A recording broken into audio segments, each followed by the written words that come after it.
Seguí con el plan. No te vayas. Da ganas de venirse a vivir acá. Un plan perfecto. Una banda de radio. Crack total.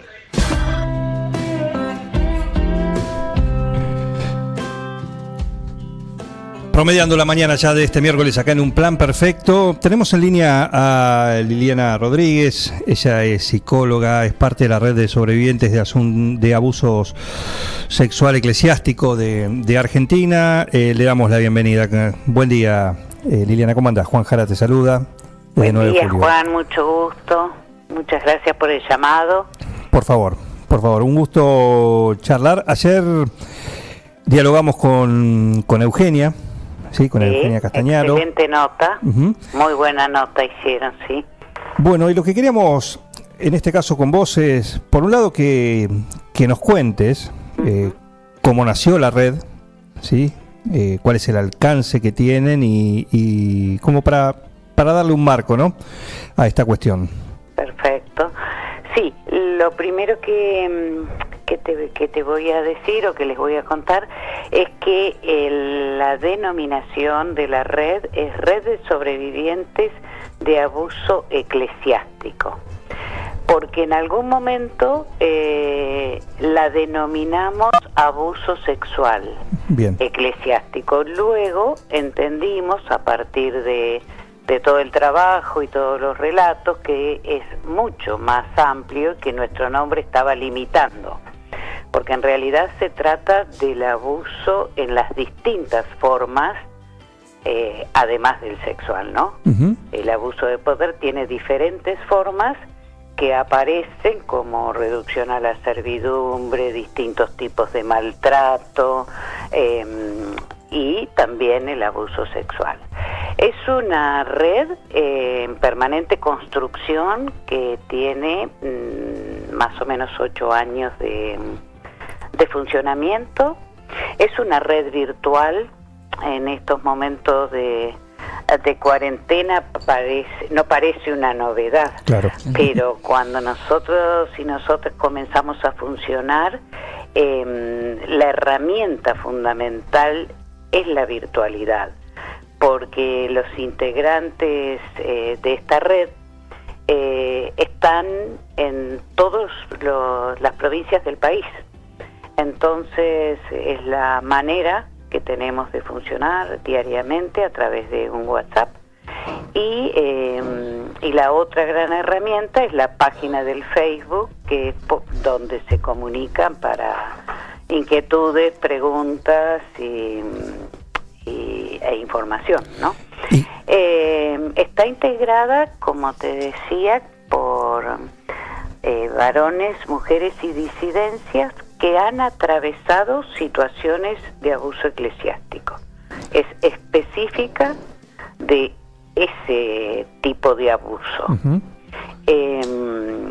¿Y cuál fue la chispa que inició esto? La chispa que inició esto fue a partir de una sobreviviente y un trabajo que en el cual participé junto con un abogado, y ahí comenzó a través exactamente de las redes, cuando esta persona hizo pública la situación, empezaron a conectarse otros que habían atravesado lo mismo, y ahí se empezó a generar.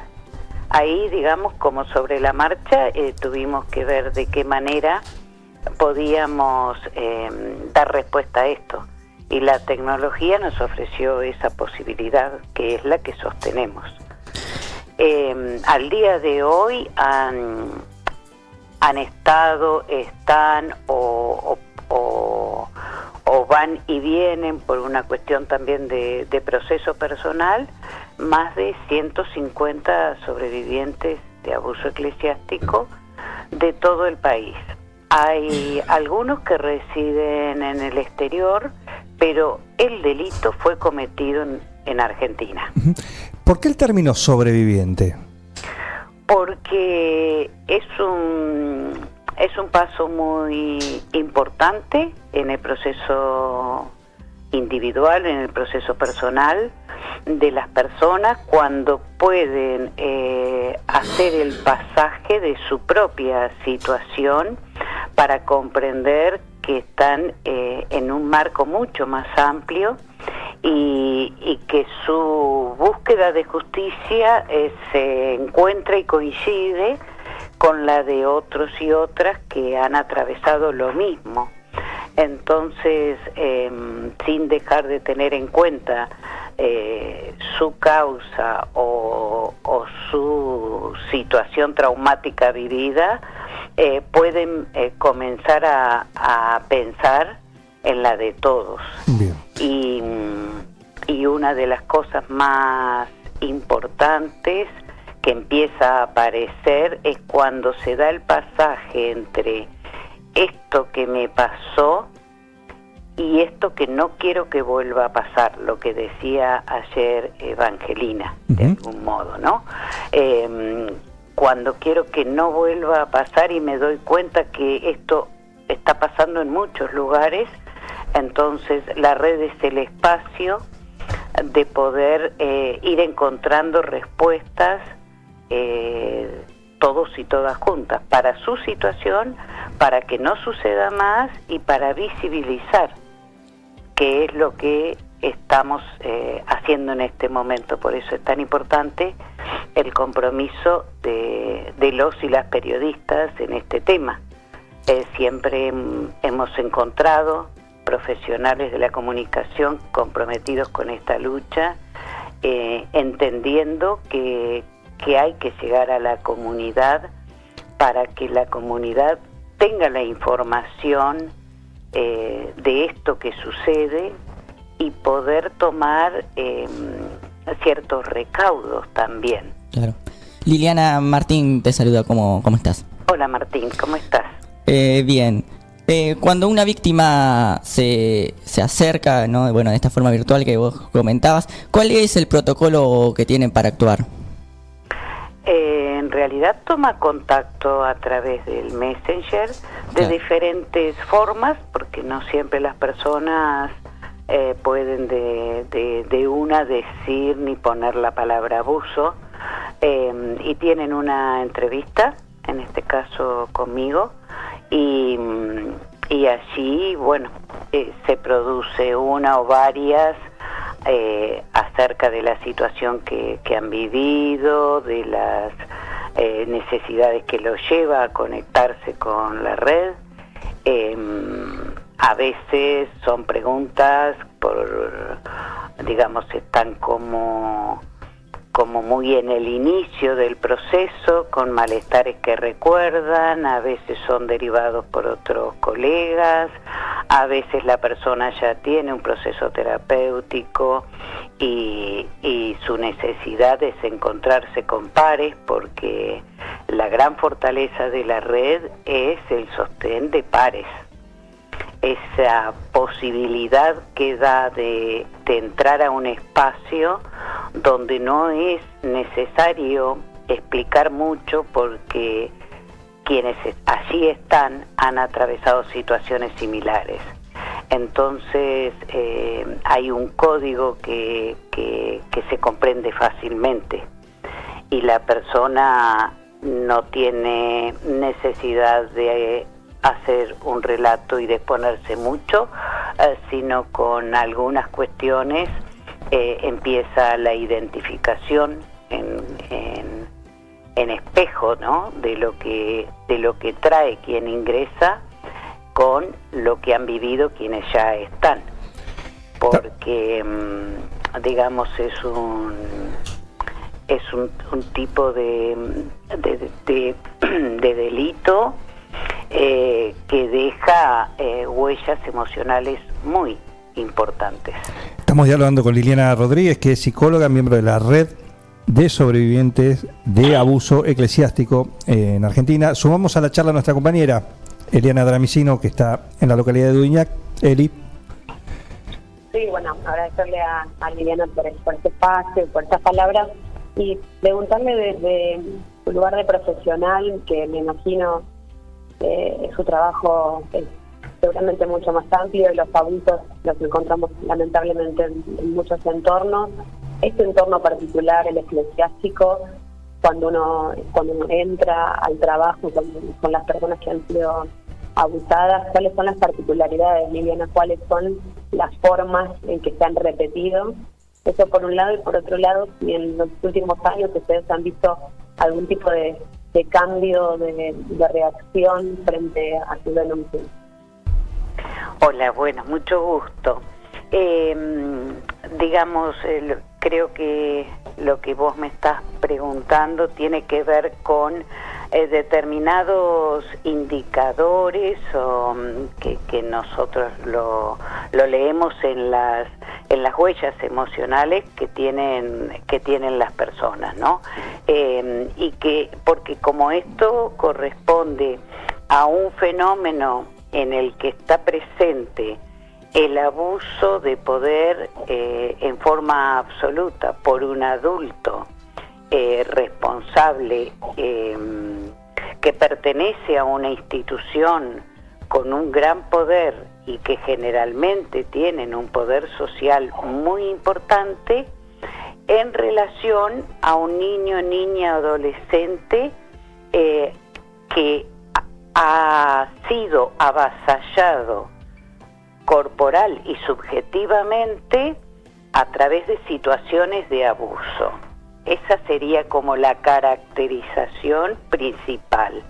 Esa situación, ese delito que se cometió en personas vulnerables que no podían comprender lo que les estaba pasando, que era muy complejo poder hablar cuando tenían esa edad, porque no solo provoca confusión, culpa, está bajo secreto,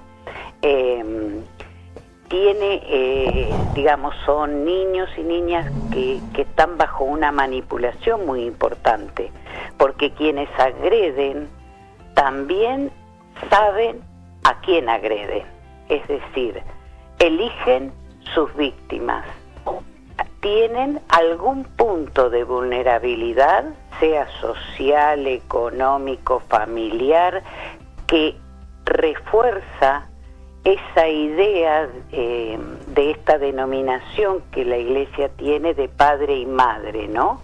A sacerdotes o a monjas.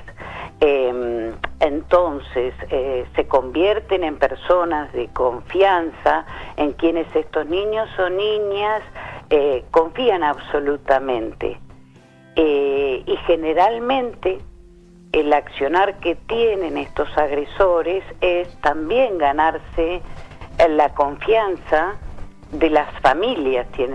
Suelen ser personas con una impronta social empática muy importante, tienen como un perfil también que se va repitiendo, y por 8 años de experiencia lo podemos afirmar, que entrampa, o sea, va tejiendo una telaraña que va entrampando a ese niño o niña en la culpa, en el secreto, en la confusión, en el no entender y no saber qué hacer. Y a su vez entrampa en esa telaraña a esa familia que ha confiado muchas veces la educación a estos agresores, ¿no?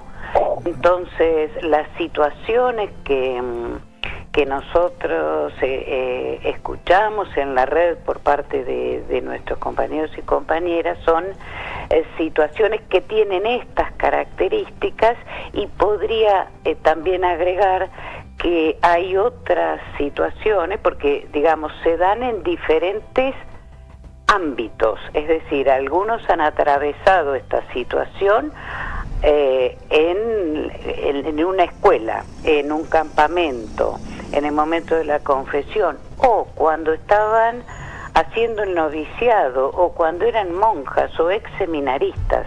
Entonces es muy amplio el espectro, porque cuando estamos hablando de personas o de adolescentes que estaban de pronto haciendo el noviciado, tenían una decisión, una elección de vida, a los cuales se les quebró. Entonces, es muy amplio el espectro y es muy importante entender las huellas que van dejando, ¿no? Porque lo que tiene que quedar absolutamente claro es que nunca, jamás se puede hablar de consentimiento cuando existe un abuso de poder. Liliana. Lo digo esto porque suele ser algo que a veces quienes no están en este tema pueden confundir. Bueno, pero accedió, ¿por qué no te fuiste?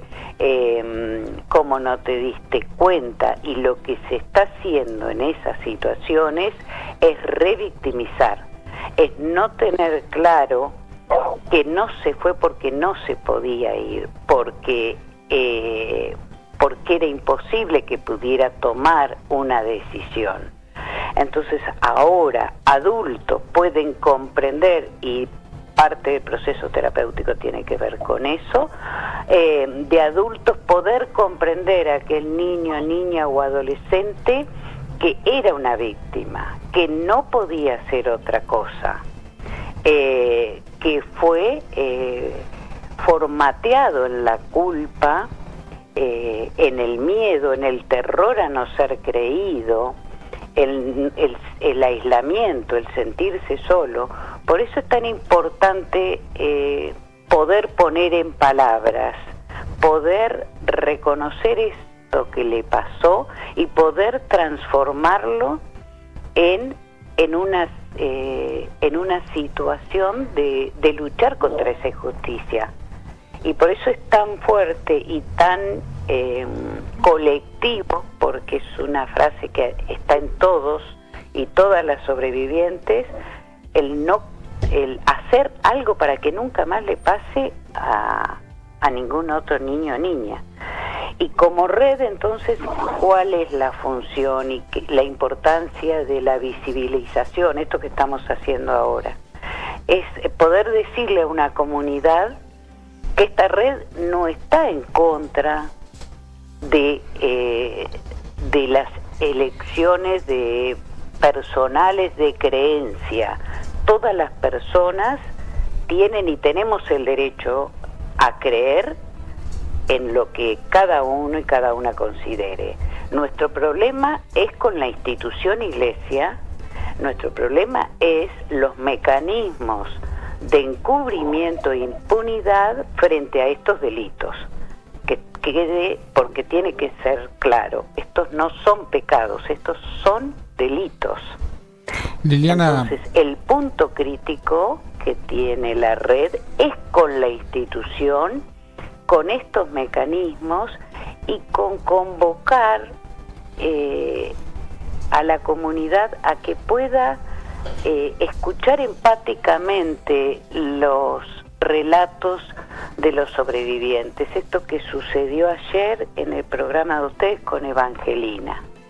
Que la sociedad pueda escuchar en vivo y en directo sería la palabra de esta joven o de tantas otras de la red que están contando lo que vivieron, que para llegar a eso han atravesado situaciones altamente dolorosas. Es todo un proceso.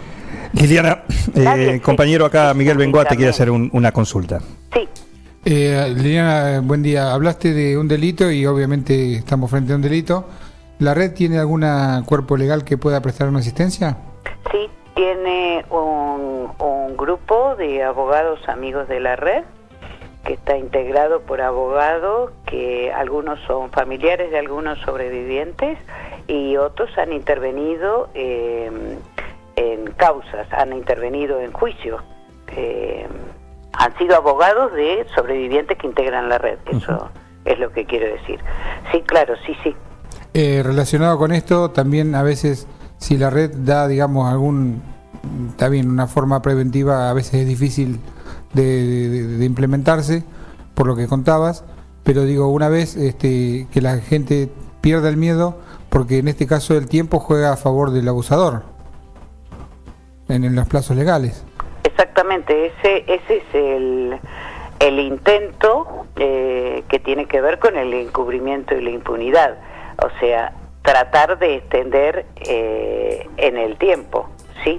Y descalificar a la víctima, digamos. Eso es lo que generalmente la estrategia es, la dilación por un lado y por otro lado la desmentida, ¿no? De que es una confabulación, de que es algo armado. Por eso lo que te iba a terminar de decir es importante. Lo que tenemos que convocar es al pensamiento crítico socialmente, en este tema y en tantos, ¿no? Pero en este, fundamentalmente, a que las personas puedan preguntarse, que derribar los fundamentalismos y recuperar esa posibilidad de pensar y de ver entre comillas, de poder observar, porque dan datos, los niños, niñas, dan datos en su conducta, que quienes saben leer, pueden comprender. Bueno, esa era una pregunta que te quería hacer, es decir, bueno, preventivamente, o por lo menos si hay justamente algunos datos que serían para tener en cuenta, como padres, ¿no? Por ejemplo, para que prenda la luz de alerta, ¿no? Decir, bueno, acá está pasando algo. ¿Se puede determinar alguna de esas conductas? Digamos, la cuestión sería, primero, no entregar ciegamente, a los niños y niñas, estar atentos a lo que puedan decir, a conductas que puedan tener del tipo pesadillas, hacerse pis en edades que ya no serían, trastornos del sueño, trastornos de la alimentación, a conductas mucho más serias o riesgosas, como autoagredirse, como tener intentos de suicidio. Estas son las situaciones, digamos, estamos hablando en una escala, ¿no es cierto? Claro. Y dar la posibilidad de, digamos, de que el niño o niña tenga la seguridad de que va a ser creído. Esto de los secretos buenos y los secretos malos. Poder transmitir esto. Y la importancia de la ESI, ¿no? De la educación sexual integral, eso es absolutamente importante. Hay como 2 o 3 ejes en los cuales nosotros valoramos como posibilidades de combatir a este delito. Uno es que se implemente este programa en todo el territorio del país.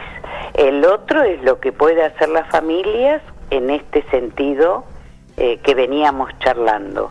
Y la otra es separación Iglesia-Estado. Porque esa es la forma en la que realmente se va a poder terminar con esta situación.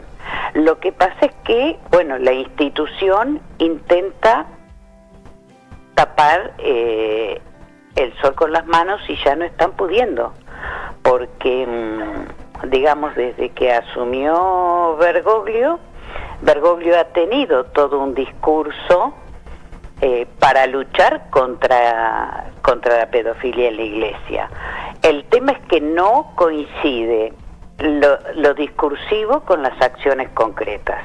Entonces nos encontramos con que los curas que ya están condenados a 24 años, a 17, y la Raz, Moya, Escobar Gaviria en Entre Ríos, la monja Toledo, Próbolo, o sea, hay un montón, ¿no? Ni hablar más atrás que está Grassi, Bombernik, la Iglesia no ha tomado una sanción concreta, siguen dando misas, siguen estando con posibilidades de estar cerca de los niños, siguen dilatando la llegada a pesar de estar condenados. Moya, por ejemplo, no está en la cárcel y está condenado hace ya 2 años.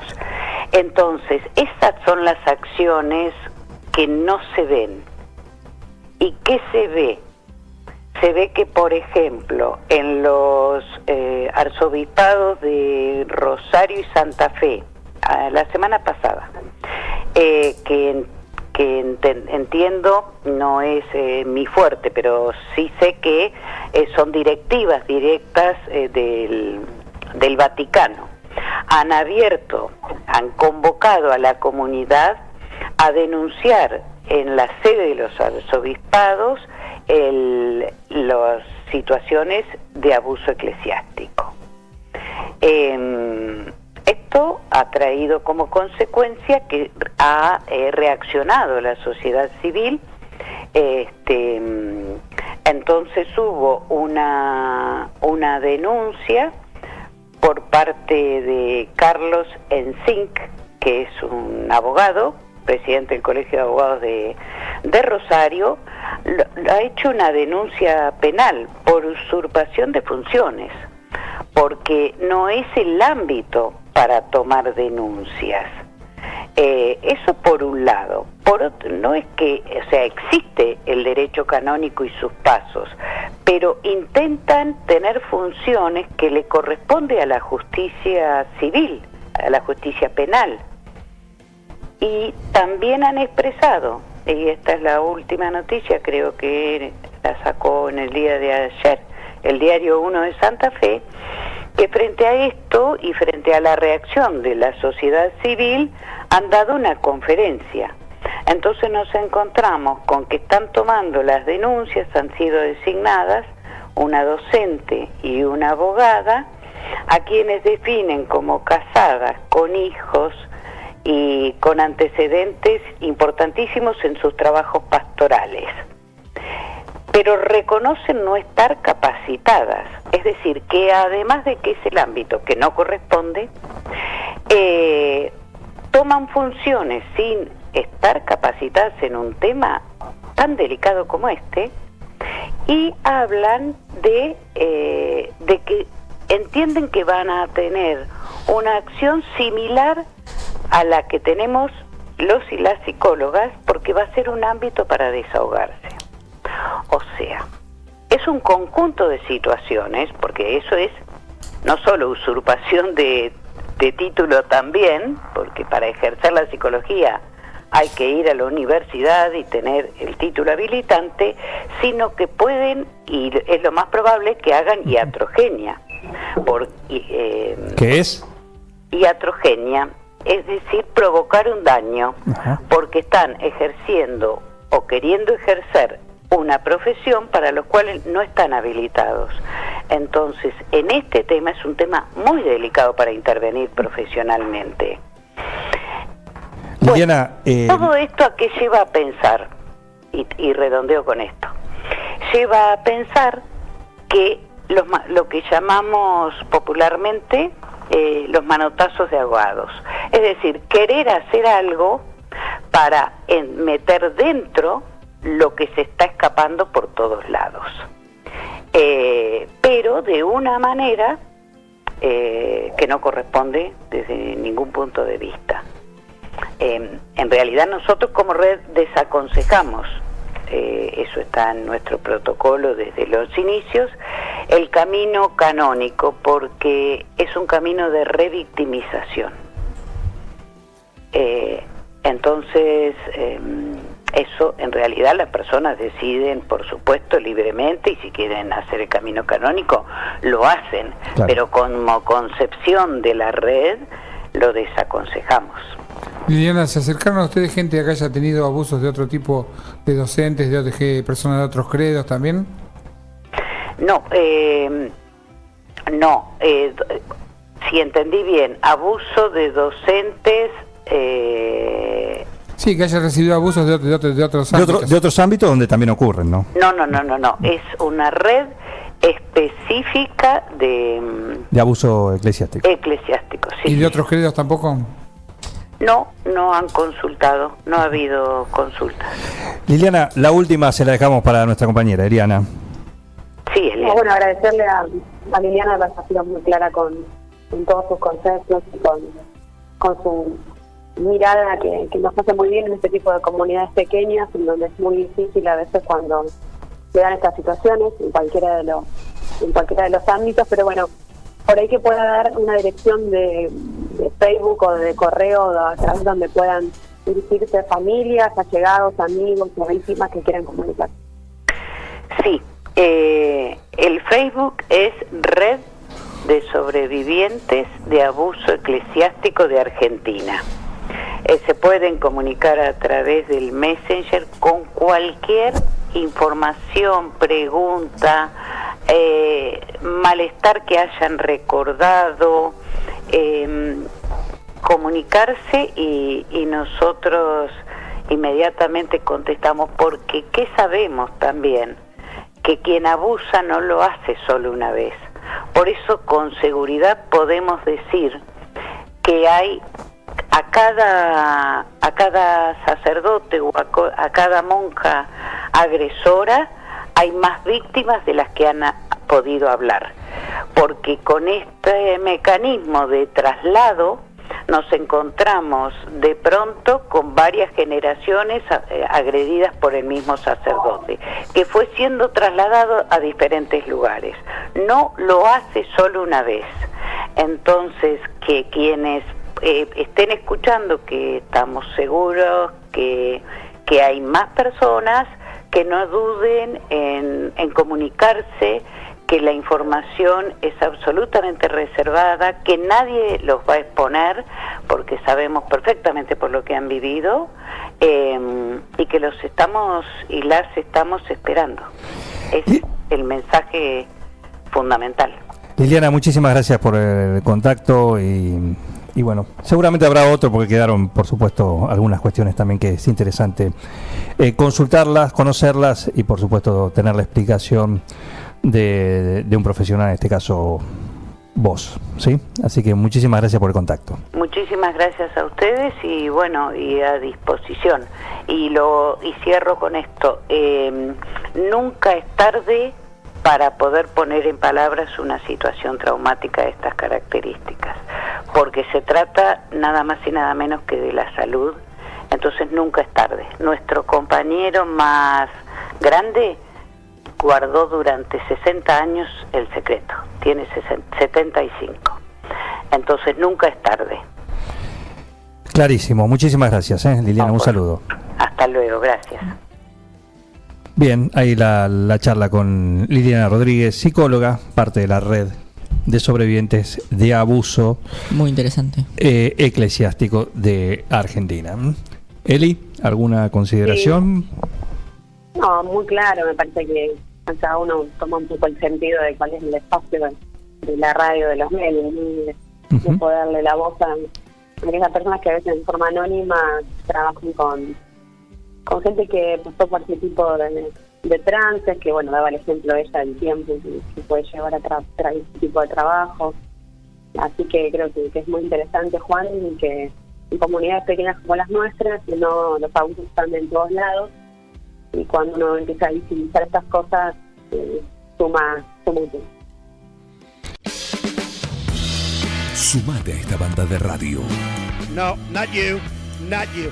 Dejen de reventar las guindas, dejen de joder. Che, pero esto se va a la mierda. Yo creo que deberían abrazarse y hermanarse, muchachos. Un plan perfecto. Yo estoy emocionado. Súmate a esta banda de radio. Sumate a un plan perfecto.